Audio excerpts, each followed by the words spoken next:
창세기 23장. 23장 이렇게 보면 23장에 이제 사라가 이제 결국 죽네요. 그래서 사라가 이제 죽는 얘기가 나오고 이삭 장가를 원하기 위해서 며느리 리브가라고 그러는 며느리를 이제 선택하는 그런 이야기가 24장에 이제 나오고 25장을 딱 하면은 아브라함이 죽습니다. 이제 드디어 아브라함이 이제 나이가 좀 든 거야. 이제 1세대가 이제 마감해가는 이제 이러한 내가 이제 아브라함 얘기가 굉장히 길었죠. 사라가 이제 죽는 얘기가 나오는데요. 23장에 보면은 127세라는 얘기 나온단 말이야. 사라가 127세면은 아브라함은 몇 살일 것 같아요? 10살 차이예요. 예, 137세죠. 그러면은 아브라함이 75세 때 하나님이 콜링하는 그런 얘기부터 시작하죠. 그럼 그때 사라 나이가 몇이냐면 65세라고. 그럼 지금 얼마야? 127세 아니에요? 좀 빼봐. 그럼 몇 년 나와? 62가 나오네.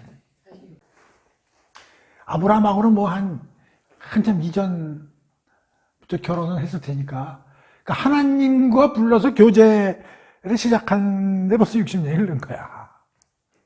그래도 사라가 이러쿵저러쿵 해도 아브라함하고 그래도 70, 80년을 같이 팥불이 되도록 서는 거야. 이제 드디어 마지막에 이제 온 거야. 그죠?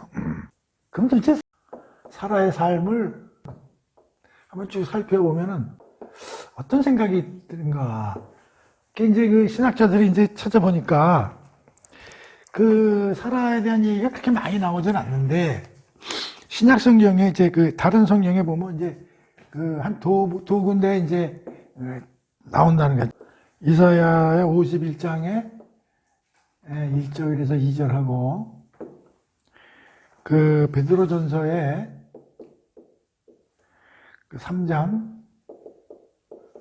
3절에서 6절에 보면은 이제 나름대로 사라 얘기가 조금 자세히는 안 나오지만 조금 비치는데 한번 찾아봅시다.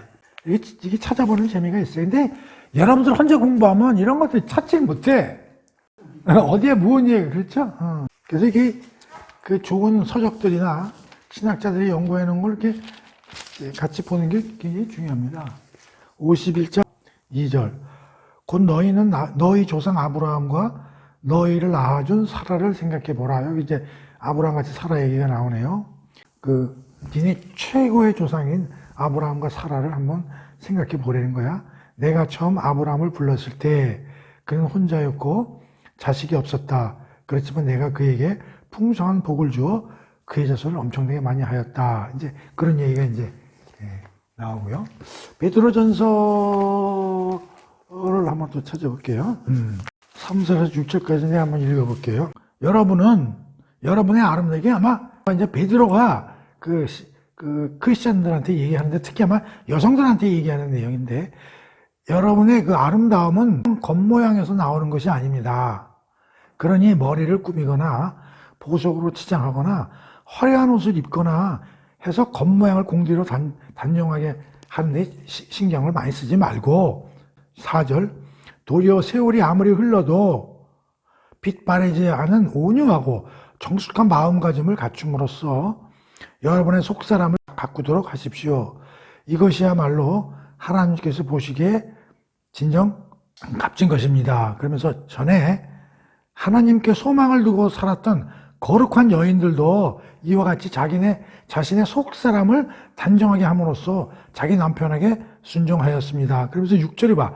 사라를 보십시오. 그녀는 남편 아브라함을 주라고 부르면서 기꺼이 순종하지 않았습니까? 이제 그런 사라를 본받아 어떤 일을 겪어도 두려워하지 않고 조용히 선을 행하면 여러분도 사라의 딸들입니다. 이런 이제 얘기가 좀 나와요.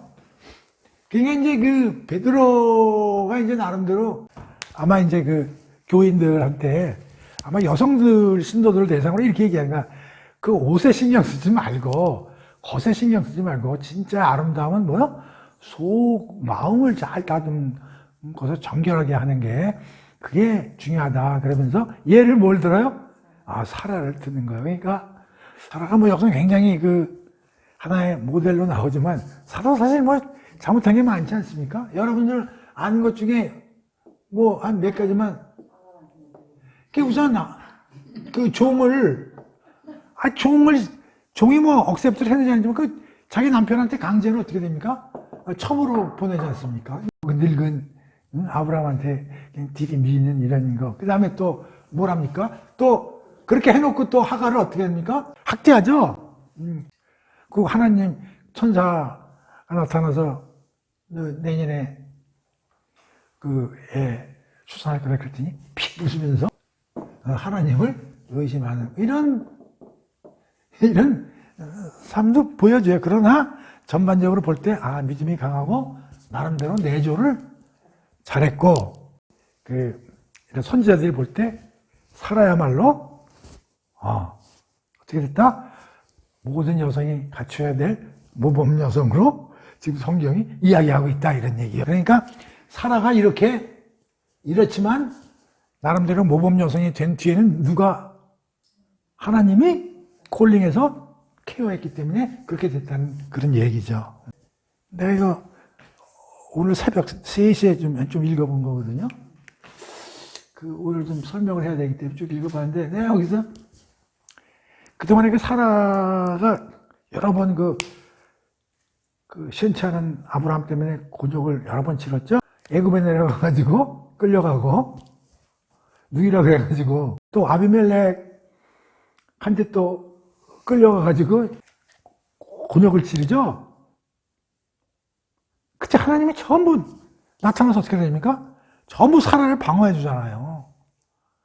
무산 애들의 권력인 왕들의 손에 사라가 한 털 하나 못 건드리게 하나님이 막아주시잖아요. 그러니까 하나님이 물론 아브라함도 하나님이 중요하게 하시지만 사라를 얼마나 하나님이 성결하게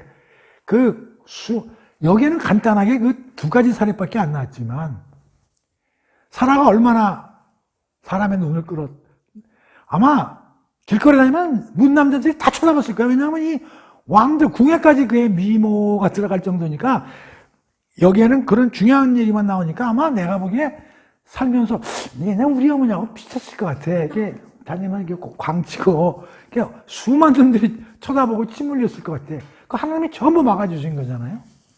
사라의 삶의 뒤에는 하나님이 어마어마한 케어가 됐겠다. 그럼 여기 여자분들만 있잖아요. 여러분들도 하나님이 여러분들 잘 케어하게 좀 열심히 해보세요. 그러면. 근데 한참 전부터 케어가 됐어야 되는데 늦게 하나님을 알아가지고 지금 다 늙어가지고 그래서 지금이라도 여러분들이 하나님을 잘 믿으면 어떻게 돼? 여러 가지 세상으로부터의 아주 시원치 않은 일들, 이런 일들을 하나님이 막아주신다고. 하나님은 방패요, 나의 분깃, 상급이니라. 오케이? 네. 사라에 대해서도 성경에서 뭐로 나온다고? 모든 신자 여성의 모델로 그려지고 있었다 이런 얘기죠. 그래서 우리가 그리고 이렇게 되기 위해서는 이런 여자였잖아. 사라도 이렇게 되기 위해서는 그 뒤에 뭐야? 하나님의 방패 케어가 있었다. 그래서 60년, 70년이 넘는 동안 그나마 아브라함의 내조를 잘 해가지고 드디어 이제 삶을 마감하는 이러한 얘기가 이제 나오는 거예요. 자, 이제 이 죽음, 그냥 이거 가지고 이제 또 여러 가지 무슨 이제 공부거리가 하나 나오냐면, 자, 크리스천들은 죽음을 애도해야 하는가? 여기 보면은 아브라함이 굉장히 슬퍼합니다. 2절에 보면 사라는 가나안 땅에 헤브론 곧 가랏 아르바에서 세상을 떠났다. 아브라함은 사라를 위하여 슬피 고걸하며 울었다. 난 크리스천들 장례식 할 때 가서 보면 다른 장례식장에 비해서는 조금 슬픔이 좀 그렇게 덜하다 느낄 수 있어요. 근데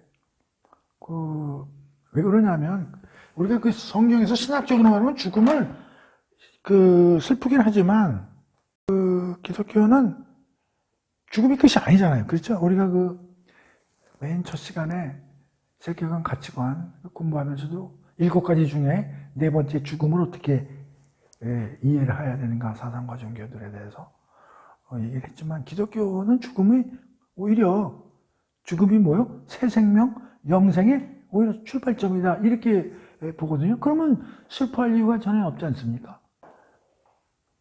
죽음은 기독교에서 뭐라고 얘기합니까? 죽음이 곧 사망이잖아요. 사망은 뭐예요? 죄의 결과라 그랬잖아요. 죄의 종국적 결과가 사망이라고 그랬잖아요. 이걸 누가 노리는 거예요? 사탄이 노리는 거잖아요. 죽음은 별로 안 좋은 거잖아요. 그렇죠? 그러나 하나님이 이걸 극복해가지고 예수님이 부활을 통해서 죽음을 이기고 부활했기 때문에 죽음을 하나님이 인갈패한 거잖아요. 생명이 죽음을 쌓아는 거란 말이에요. 그래서 뭐 죽음을 하는 게 그래서 우리도 영생을 할 수 있는 거기 때문에 죽음을 그렇게 사실 신학적으로는 죽음에 그렇게 애도할 필요는 없어요. 그러나 여기서 아브라함은 어떻게 돼요? 슬퍼하죠. 기독교적으로도 애도하고 그러는 것은 그게 나쁜 건 아니에요. 왜냐면 같이 살다가 떨어져 가는 거니까 곡도 할 수 있는 거고 애도할 수 있는 건데 이걸 자칫 그 생각하는 사람은 뭐 아브라함 잘못했다, 그 울면 안 된다 이렇게 얘기하는 사람도 있는데 그거는 꼭 그 맞는 얘기는 아니다. 그런 얘기예요. 이제 죽음에 그리고 나서 이제 그 아브라함이 자 이제 시신 처리를 해야 되는데 매장을 이제 아브라함이 이제 하려고 그러는데 땅이 없어. 그 아브라함이 하나님이 가나안 땅 다 주시겠다고 그랬지만 자기는 소유한 땅이 없다고 그냥 전부 천막지고 유목 생활을 했지. 자 그래서 한번 읽어봅시다. 거기 보니까 이제 그래서 봐봐요. 그 3절에 보면 이제 그 헷 사람들을 이제 찾아간 모양이에요. 그 동네 이제 헷 사람 그 거주하는 사람들이 이제 헷 사람들이 모양인데 가서 그런 거야. 당신들 알다시피 나는 당신들에게 붙어 사는 나그네에 지나지 않는다. 이렇게 얘기하는 거야 아브라함이. 난 나그네다. 이제 내 아내가 죽어서 장사를 좀 지내려고 하니 땅 좀 나한테 파시오. 이렇게 얘기한 거예요. 그랬더니 아브라함에게 뭐라고 그러냐면 아이고 덕망 높은 어르신을 우리가 존경해 왔는데 우리가 가진 묘실 그러니까 이 사람들도 미리미리 아마 가족 장지 같은 걸 이제 미리 확보해 놓는 그런 풍습이 있었던 모양이죠. 그러니까 우리가 미리 가지고 있는 미리 보관하고 있는 묘실 이런 게 있는데 그중에서 가장 좋은 거를 골라서 우리가 드릴 테니 고인을 잘 모시기 바랍니다.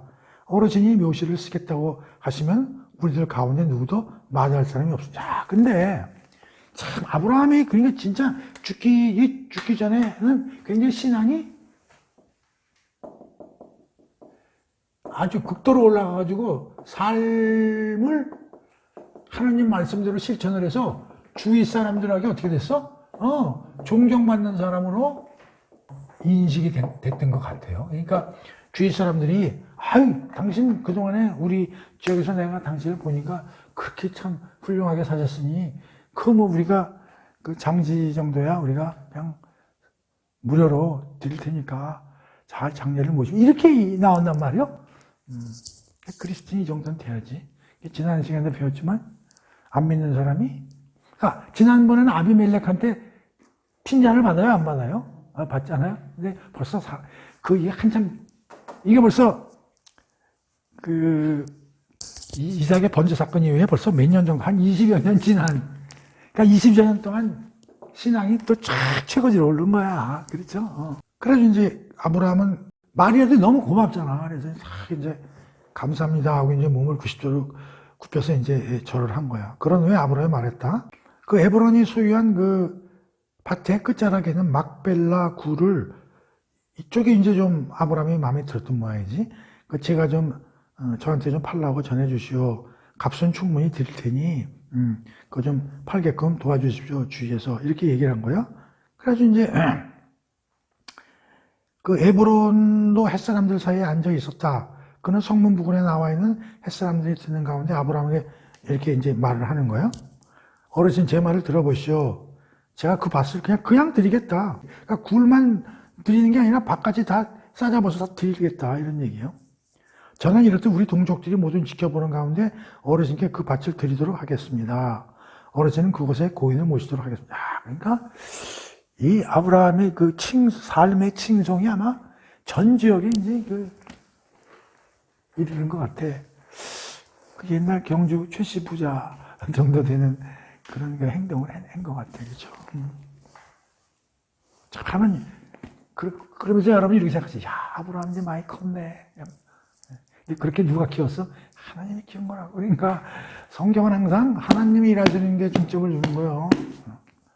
내가 이렇게 성경 공부 열심히 해서 여러분들한테 이렇게 얘기할 수 있는 것도 내가 잘나서 머리가 져서 너 하나님이 이렇게 하신 거라고 그런 생각을 해야 되는 거예요. 그러면 여러분들이 여기 와서 앉아있는 것도 뭐 때문에 앉아있는 거야? 그렇지, 성령 하나님이 여러분들 여기 끌어다 놓으신 거예요. 그래서 우리 크리스찬은 모든 걸 다 하나님하고 연관시킬 수 있어야 된다, 이런 얘기죠. 13절. 그래서 모두가 듣는 자리에서 에브론에게 말했다. 그러시다면 내 말을 좀 들어주시오. 아무래도 그래도 그냥 가질 수 없지 않습니까? 당신이 밥값을 받아주셔야만 내가 그곳에 아내를 장사할 수 있겠습니다. 이렇게 했어요. 그래서 값이 얼마나 돼요? 그랬더니 400세겔이라고 이제 얘기를 해요. 400세겔. 약간 400세겔 정도 됩니다. 이제 그렇게 이제 얘기가 나온 거죠. 그렇지만 어떻게 400세겔쯤 되지만 땅값을 어떻게 받겠습니까? 그렇게 된 거죠. 그런데 16절에 보면 어떻게 은 400세겔을 줍니까? 안 줍니까? 지불하죠. 그래서 이제 그 장례를 치게 되는 이제 그런 얘기가 이제 나오는 겁니다. 지금 칭송이 자자하죠? 그래서 무료로 주겠다고 그러죠? 점잖게 얘기를 하면서 400세겔을 지불합니다. 400세겔이 어느 정도 되는가를 계산을 내가 해봤더니 이거 어디 성경에 보면 여기 주에 보니까 이렇게 나와 있네요. 1세겔은 약 11.4g인데 은으로. 그런데 이 1세겔이 노동자 4일 품삯이라네. 그럼 계산을 해보면 말이죠. 지금 1세겔이 11.4g인데 은 세겔이 4일치라고 했으니까 1600일이요. 그러면 하루 우리 임금이 얼마나, 우리 시세를 한번 해봅시다. 10,000원 정도 돼. 8시간 하면은 요새 최저임금 해가지고 8만 원. 8만 원. 그럼 1600 곱하기 8만 원. 1.3억. 큰 돈이네. 그렇죠? 공짜로 주려고. 공짜로 주는데 아브라함이 거절하지 않습니까? 여기서 이제 우리는 뭘 배우냐면, 이게 크리스천의 상행위, 장례지 확보하는 데서 보여준 그 아브라함의 행동을 보면 굉장히 예의가 바르다. 공손하고. 두 번째는 뭐요? 그리고 항상 공짜 이런 거 좋아해요. 항상 공정하게. 그 다음에 더 중요한 거는 이런 모든 걸 신중하게 처리한다는 거예요. 그게 한 단적인 예가 여기 뭐냐면 16절 보면 햇사람들이 다 보는 가운데 땅값으로 400개를 담아, 그러니까 모든 걸 다 어떻게 돼? 모든 사람들이 보는 데서 항상 명백한 근거나 증거, 내 소유라는 걸 항상 만인들에게 알리는 이런 굉장히 신중하게 처리하는 이런 거를 이제 볼 수 있다. 지금이야 모든 문서로 하고 공증제도도 있고 하지만 이 당시에 무슨 그런 게 있겠어요. 그러니까 굉장히 항상 모든 거를 명백하게 근거를 내리고 그래서 절대 아브라함은 공짜로 모든 걸 바라지 않아요. 지난번에 전쟁이 일어났을 때도 소돔왕이 재물 다 가져가고 했을 때도 그러니까 이 사람은 항상 내가 소유하고 있는 건 전부 누구 덕이라고, 남들한테 하나님의 덕이라는 걸 알게 하기 위해서 절대 남한테 그런 공짜나 이런 거를 바라지 않는 거예요. 그런데 이제 여기서 진짜 중요한 거는 이제 이건데, 아브라함이 땅을 이제 소유하게 된 이제 그 이유랄까? 이게 무슨 그러니까 지금까지는 땅을 하나님이 주신다고만 했지 자기가 적극적으로 나서서 뭐 땅을 구입하거나 이런 걸 안 했단 말이야. 근데 여기서 이제 적극적으로 나서서 이제 땅을 이제 소유하게 되는 이유는 뭘까? 생각해 보면 첫 번째 이제 사랑하는 아내가 죽었으니까 그 남의 땅에다가 그걸 그 장사 지낼 수는 없으니까 이제 그 매장지를 이제 확보해야 된다는 이제 그런 것도 있지만 두 번째는 뭐냐면 하나님이 나를 비롯한 후손들에게 가나안 땅을 주시겠다는 하나님 약속에 대한 하나의 확신의 표식으로서 이제 이 땅을 소유를 좀 해야 되겠다는 생각이 들지 않았겠냐 하는 소리. 왜냐하면 이게 꼭 무슨 뭐 지금 하신 부동산 투기나 뭐 그런 걸 내 개인적으로 땅을 갖고 있는 그런 것보다도 하나님이 이 땅을 주시겠다고 그랬는데 이제 사라가 죽었으니까 나름대로 하나님이 이 땅을 주신다는 하나의 증거로서 이 땅을 그래도 조금이라도 하나 소유하고 가지고 있어야 되겠다 하는 그런 마음이 있었을 거다. 근데 나중에 공부를 하겠지만 이 굴이 제일 먼저 묻히는 게 누구예요? 사라가 제일 묻혀요. 그 다음에 누가 죽어요? 이제 아브라함이 나중에 죽죠. 이삭이 또 어디다 묻어요? 여기다 묻습니다. 그 다음에 누가 죽어요? 그 다음에 이삭이 죽은 다음에 누가 죽어요? 리브가가 죽어요.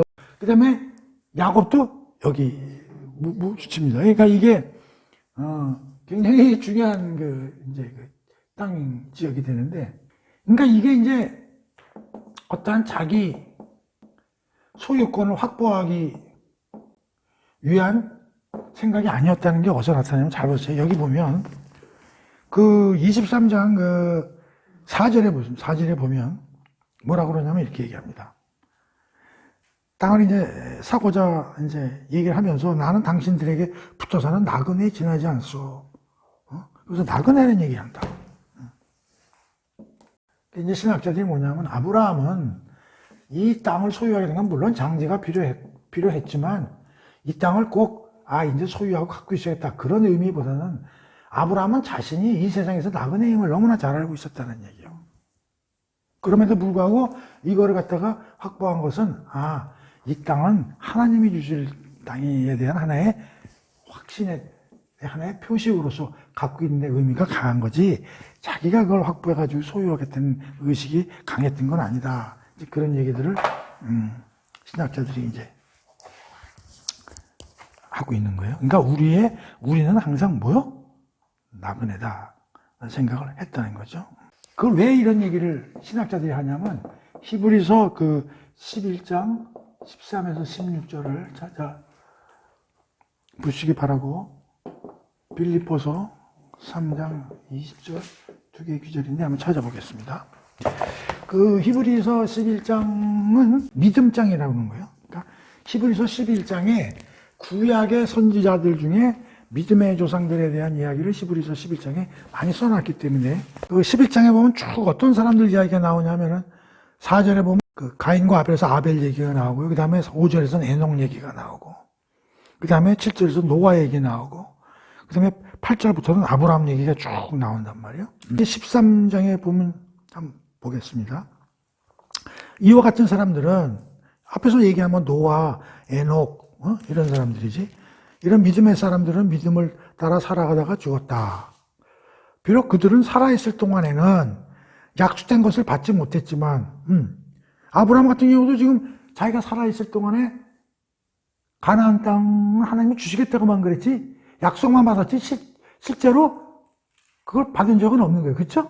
그들은 살아있을 동안에는 약속된 것들을 받지 못했지만 오직 믿음으로 그것들을 멀리서 보고 크게 좋아하고 반겼습니다. 그리고 이 세상 이 땅에서는 자신들이 잠시 머무는 뭐요? 외국인이며 또한 나그네의 신세임을 신앙 고백했습니다. 히브리서 이렇게 나오는 거야.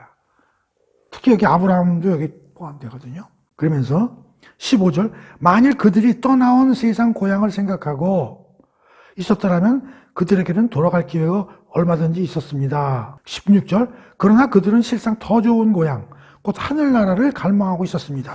그러므로 하나님께서도 그들의 하나님이라고 불리는 것을 부끄럽게 여기지 않으시고 도리어 그들을 위한 한 도성을 만들어 주셨습니다. 자, 이런 얘기가 나오는 거죠.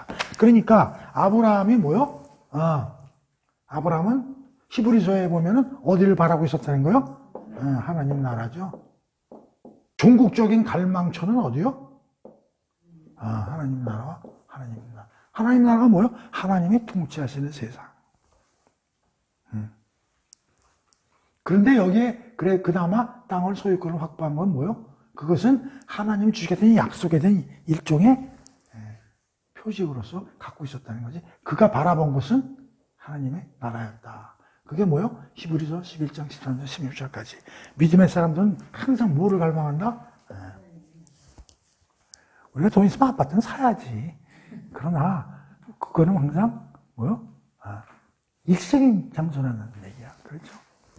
빌립보서 3장 20절도 내가 좋아하는 규절 중에 하나인데요. 한번 봅시다. 우리의 시민권은 어디에? 하늘나라에 있다. 우리는 거기 하늘나라보다 장차 오실 우리의 구원자 곧 예수 그리스도를 간절히 기다려. 우리의 시민권은, 그러니까 우리는 어떤 여권을 갖고 있는 사람이요? 하늘나라 여권을 갖고 있는 사람이지.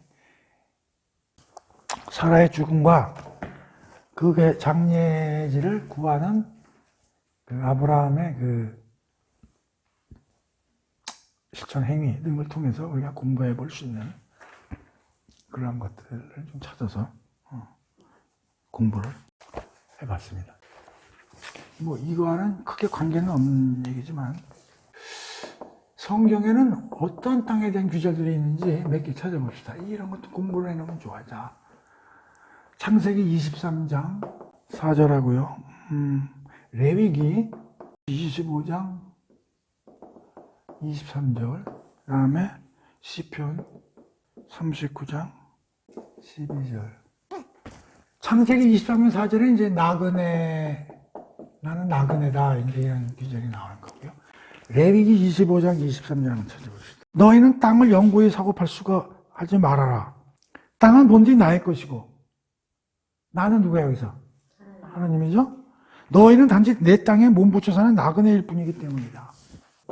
소유는 누구 거라는 거야? 하나님. 우리는? 나그네? 자, 시편 39편 12절. 나 또한 우리 조상들처럼 이 땅을 떠돌면서 다만 주와 더불어 사는 한낱 뭐요? 나그네여 길손이다. 아까도 얘기했지만 우리가 히브리서나 빌립보서 찾아봤잖아요. 빌립보서에서는 우리의 시민권은 하늘에 있다. 히브리서 11장 13절 16절까지도 뭐요? 그 믿음의 사람들이 쳐다본 것은 이 땅이 아니라 하나님의 도성이었다. 그리고 이런 데서도 다 뭐요? 이 세상에 사만의 나그네요 길손에 불과하다. 그러면서 레위기 25장 23절이 중요하다고. 뭐요? 하나님은 해. 그래서 그런 결과 이 땅은 내 거고 니네들은 일시적으로 거쳐만 가는 것이다. 그러면서 뭐요? 땅을 영구히 뭐라 그래요? 사고 할 수 없다. 커진다 내 것입니다. 여기서 토지 공개념 사상이 나오는 거예요. 우리 맨날 내가 항상 얘기하지만 이 토지 주택 문제 가지고 난리 법석 아닙니까? 성경에 뭐라 그래요? 하나님이 땅은 누구 거라고? 영원히 사고 팔 수 있어요? 그럼 영원히 사고 판다는 건 뭐야? 영원히 이건 내 주장을 할 수 있다는 게 없다는 거예요. 여기서 나온 파생적인 제도가 세 가지가 있어요. 성경에. 하나는 희년제도고, 하나는 기업 무르기 제도고, 또 하나는 토지 매매 규정이에요. 찾아보지는 않겠습니다. 찾아보지 않는데 이게 뭐냐면 성경에 나온 토지, 부동산에 관한 규정이에요. 희년제도는 뭐냐면 잘 보세요. 하나님이 아브라함한테는 가나안 땅을 주겠다고 약속만 하셨지 실제 주시지는 않았죠. 그렇죠? 근데 언제 줍니까? 모세가 40년 광해 유대인들을 이끌고 나온 다음에 40년 후에 드디어 갈렙하고 여호수아를 필두로 들어서 가나안 땅으로 진입하죠. 그래서 가나안 땅을 전부 가나안 족속들을 전부 진멸하면서 가나안 땅을 확보합니다. 확보한 다음에 어떻게 합니까? 12지파에게 하나님이 땅을 배분해 준다고. 그러면 이스라엘 유대인 입장에서 그 땅은 누가 준 거예요? 그들 거요? 하나님 만들어 주신 땅 아니야. 그렇죠? 그러나 그걸 이제 관리를 하겠죠. 그게 뭐냐면 이게 그 얘기예요. 그 땅, 그거 니네들이 돈 벌어서 한 거 아니지, 그치? 자, 그래서 신현제는 뭐냐면, 그런데 그렇게 해서 분배를 해줬어. 공짜로 얻었지. 누가? 히브리인들은. 그런데 이제 쭉 살다 보면 어떤 사람은 뭐 열심히 농사도 짓고 어떤 사람은 뭐 술만 퍼마시고 뭐 그런 사람들이 이제 그런 일들이 생길 거 아니에요. 땅에 대한 매매가 이루어질 수 있다고. 배고픈 놈은 좀 팔고 또 술 먹고 또 팔고 이게 매매가 이루어지겠죠. 그런데 이 신현제는 뭐냐면 50년이에요. 50년. 그 신년이라는 게 딱딱 이제 50년마다 돌아오게 돼 있어요. 50년이 돌아오면 어떻게 돼? 여기 A라는 사람이 이제 1000평을 갖고 있었어. B도 1000평이 있었어. 근데 이제 이 사람이 900평이 됐어. 이 사람이 이제 100평이 된 거지. 여기서 이제 900평을 이 사람한테 이제 팔았으니까. 근데 50년 지나면 어떻게 돼? 이 사람한테 다시 어떻게 돼? 900평을 돌려줘야 돼. 돈 받고 프리로. 그게 신현제도예요. 두 번째는 기업 무르기제도는 뭐냐면 A라는 사람이 B한테 다 팔아가지고 땅이 예를 들어서 뭐 0이 됐어. 이 사람은 기존에 1000평이었는데 플러스 1000평에서 2000평이 됐어. 기업 무르기제도는 뭐냐면 친척 중에 제일 돈 많은 사람이 가서 이게 내 조카가 땅을 팔아먹었으면 그거 우리 조카가 판 땅 아니냐? 내 돈 줄 테니까. 그럼 이 사람은 싫어. 지금 제도 같으면 내가 샀으면 이제 내 소유권은 영원할 거 아니에요. 내가 안 팔아. 그럴 수도 이제 그렇게 못 한다는 거예요. 그걸 기업 무르기. 이거는 당사자가 와서 내가 돈 주고 찾아갈 수 있다는 규정이고, 이거는 기업 무르기는 기업. 그 사람의 친척, 일족들이 와가지고 달라고 그러면 줘야 되는. 그러니까 토지에 대해서는 하나님이 어떻게 해요? 논아주긴 논아주는데 그 토지는 영원히 니들 게 아니고 항상 그것은 골고루 갖고 있어야 된다는 거예요. 그러나 그렇다고 해서 100% 사고 파는 걸 금지시킨 건 아니야. 매매를 자유롭게 하되 이런 규정을 두고 50년 지난 다음에는 땅을 이렇게 주도록. 이렇게 성경은 토지에 대해서 규정을 하고 있다고. 그런데 더 중요한 건 이스라엘 민족이 이 규정을 한 번도 지킨 적이 없다는 사실이요. 신현제도가 왜냐하면 이게 인간이 어떻게 그걸 공짜로 준다는 게 그게 인간이 이게 됩니까? 근데 어쨌든 이 성경의 토지에 관한 규정이 대단히 재밌습니다. 레위기에 뭐라고? 영구히. 다시 말하면 이 땅은 뭐요? 인간이 삶을 사는데 베이직한 거라는 거야. 지금이야 무슨 유통도 발달하고 뭐 IT도 발달하고 했지만 이 옛날에는 모든 생산의 가장 경제의 기본이 뭐요? 땅이잖아요. 땅 없으면 굶는 거예요. 거기서 모든 게 나오는데. 그러니까 뭐야? 이것은 모든 사람이 일단 공평하게 놀아야 되고 거기서 자유로운 매매도 가능하지만 50년 이내에 그 사람의 그 베이직한 거를 기본적으로 다 탈취해서는 안 된다는 거지. 이것이 오늘날 기본소득제도라고 얘기하는 것들도 이런 데서 파생됐다고 볼 수도 있어요. 기본소득이 뭐야? 여러 학자들 중에 그런 걸 지정하는 사람들이 있지. 도저히 살 길이 없는 사람들한테 정부가 1억이면 1억, 2억을 빌려주든지 줘서 그 사람들이 일어날 수 있는 베이직한 거를 만들어주자. 그게 기본소득제도거든요. 그거에 대해서 뭐 학자들 간에 뭐 말이 많잖아. 이게 옳으니 틀리니 뭐 그게 무슨 빨갱이 국가냐 무슨 사회주의 국가냐 뭐 말들이 많지만 그래서 사람들이 성경을 보면 뭐냐면 성경은 공산주의나 사회주의의 기본이 뭐냐? 성령이다. 그렇게 얘기하는 사람 많아요. 학자들이 뭐냐? 이게 사유재산권에 대한 침해냐? 사유재산권을 침해하려면 아예 처음부터 땅을 사고 파는 건 어떻게 해야 돼? 원천적으로 금지했어야지. 근데 하나님이 영구이라고 그랬지 사고 파는 걸 완전히 틀어막았어요? 희년유다가 왜 생겼어요? 사고 팔어. 자유롭게. 근데 언제 가서 그걸 정리를 다시 하냐? 50년. 그러니까 처음부터 하나님이 사유재산권을 인정을 안 한 거야? 차주가 인정한 거예요. 인정했지만 50년 뒤에서는 돌려줘라. 그런 시스템으로 땅을 운영해라. 그래서 이거 가지고 빨갱이 제도니 사회주의 제도니 토지 공개념 제도 같은 걸 가지고 근데 내가 젊어서 토지 공개념을 아주 추천했던 사람이거든요. 30년 전에. 그때는 성경을 몰랐을 때지. 성경을 좋아하게 된 동기도 이런 것 때문에. 여기에 내 생각하고 비슷한 생각이, 하나님 생각하고 내 생각은 일치한다. 하나님을 나는 되게 좋아하는 거예요. 그래서, 하나님은 역시 내 편이야. 내가 생각한 게 뭐예요? 토지 공개념. 파리 컨셉트. 예를 들어서, 돈 많은 이건희가 우리나라 땅을 다 샀어. 그리고 임대를 안 해줘. 그럼 다 어떻게 돼? 우리는 바닷속에 들어가서 죽어야죠. 그러니까 어떻게 해야 돼? 파블릭 개념을 도입해줘. 그 파블릭 개념은 뭐야? 모든 사람들을 위해서 가치 있게 써야 된다는 거죠.